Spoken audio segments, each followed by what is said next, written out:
Hi there. Thank you so much for reading this week's email. So, as you know, TPT sales going on February 7th and 8th, and the code is FebSale22 at checkout to save up to 25% off.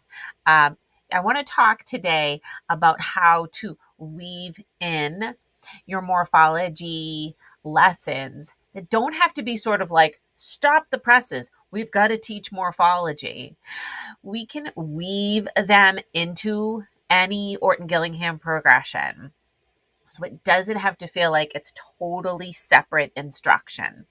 So for instance, when you're teaching, if you see it under the lens of Orton-Gillingham and you're teaching the sounds of ED, this is the opportunity to discuss that ED is a suffix and it can help with our past tense verbs.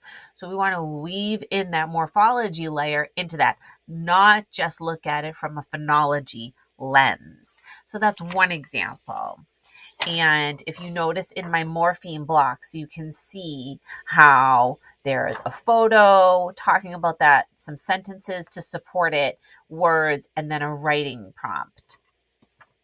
If you were doing ER, sure, you can teach but more often than not, ER can be a suffix, as we all know, like driver or baker. So we can also weave in when we're teaching our controlled vowels that ER can also be a suffix. So once again, weaving in that morphology instruction. And this is the one for morpheme blocks with ER. And we're talking so a lot of times that it can be connected to a person, like an occupation, like teacher. When you're teaching open syllables, this is a good opportunity to weave in some morphology lessons if you're teaching prefixes like re or pre. Those are open syllables, okay? But we can weave in the meaningful part of our language by discussing what re means, back or again, or pre meaning before. So once again, here's one page where I do that. And this is sort of in a way that it's really not overwhelming. There's a photo to discuss the prefix. There's words to accompany it, sentences, and then a brief writing prompt with it. So that you don't have to make it this huge lesson, but weave them in to your Orton-Gillingham lessons instead.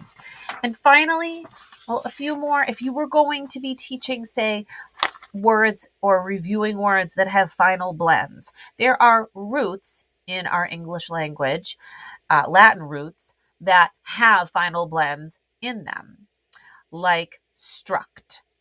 Okay, we can build that, has an initial and a final, doesn't it? So we can teach some words and embed struct into our instruction, like instruct or construct. And that is, once again, another way to weave in so that we're not sort of seeing Orton-Gillingham, the phonology portion of it, being totally separate from the morphology portion. I think what we need to do is be a bit more purposeful and look and see how certain morphology lessons fit really nicely with some of our other lessons that we typically follow in a traditional Orton-Gillingham sequence. And the last one is if you were talking about the Latin root port and you were doing our controlled vowels, you could talk about port and teach words like import, export, transport, report. So there are ways to embed all of those nice morphology lessons into your Orton-Gillingham lessons seamlessly and that don't take a heck of a lot of time away from all the other things we have to do because we know time is a premium in our Orton-Gillingham lessons. So I hope I've given you some food for thought when we think about weaving in our morphology work into our Orton-Gillingham lessons. This particular resource is a new one that is morpheme blocks, and that is on sale for the TPT sale February 7th and 8th. All right. And before I go, I hope that you are taking time to be well, be kind to yourself, and drink coffee. Have a great day.